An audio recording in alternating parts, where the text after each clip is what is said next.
Le club a fondé son action en fait sur le regroupement de gens autour de l'aspect humain, de l'échange interprofessionnel, mais sur un ton un peu léger, on va dire, un peu détendu, ce qui change un petit peu parfois des contraintes professionnelles. Le club n'est pas trop prenant, il y a 6 événements par an, donc c'est pas monstrueux. Et en fait, on arrive assez vite à se détendre, à nouer avec d'autres personnes, à trouver en fait des terrains de problèmes ou de discussions, que ce soit technologique, organisation, que sais-je.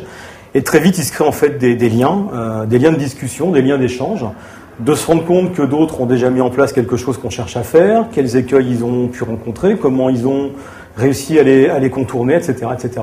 Donc c'est en fait vraiment, c'est du réseau aussi, mais c'est vraiment cette espèce de bourse d'échange conviviale, sympathique, parce qu'on est dans un lieu en plus ici très agréable, hein. Il y a un petit côté un peu ludique, on va dire. Mais je pense que c'est ce qui fait aussi que ça fonctionne.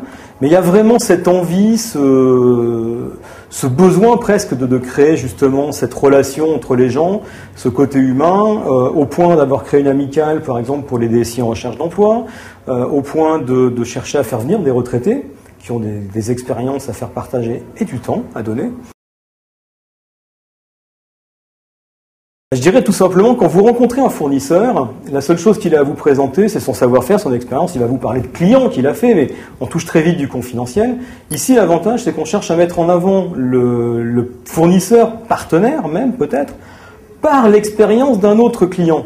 Donc c'est un homologue qui va vous dire, moi j'ai travaillé avec eux, j'ai fait tel projet, ça s'est passé comme ceci, et c'était super. Ça ne veut pas dire, et ça ne garantit pas que ça va être aussi bien ou même meilleur, mais ça donne déjà un avis sur le fournisseur, ce qu'il a pu amener, comment, et donc par rapport à ce qu'on sait chez soi comment ça fonctionne, de se dire ça peut fonctionner, il y a de l'intérêt peut-être à aller plus loin avec lui, parce qu'on a des choses en commun.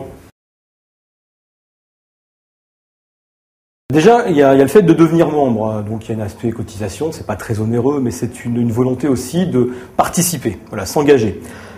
Et là-dedans, c'est de dire les membres doivent se rapprocher parce qu'ils sont cotisants. Donc on va créer un espace internet, par exemple, d'échange d'informations pour justement poursuivre cet aspect d'échange, mais le formaliser un petit peu. Donc là, il y a une vraie volonté de formaliser cet échange entre les membres en publiant, pourquoi pas, des informations, en travaillant même à la limite en petits groupes, c'est une volonté de certains ambassadeurs, petits groupes de travail sur des domaines spécifiques, pour faire avancer des choses, tout simplement. Le DSI est souvent un peu seul dans une entreprise et c'est bien justement de pouvoir, avec d'autres homologues, échanger sur cette solitude et trouver des réponses. Mais c'est vrai qu'on est souvent catalogué, on n'est pas des gens de métier, on est en fait des gens qui font que ça se fait. On est supposé délivrer un service, aider les autres, on est souvent les technophiles, les geeks où on ne comprend pas ce qu'ils font, c'est un peu les sorciers. C'est encore vrai aujourd'hui, le mythe de l'informatique est fort heureusement tombé depuis des années, mais il subsiste encore parfois, et c'est bien de pouvoir justement balancer tout ça et montrer qu'on est un peu comme les autres, et c'est pour l'instant déjà entre nous, on pourrait échanger là-dessus, travailler là-dessus. D'autres ont trouvé des recettes, peut-être que ça peut aider justement dans son entreprise, par ces recettes, de mettre en place quelque chose d'autre.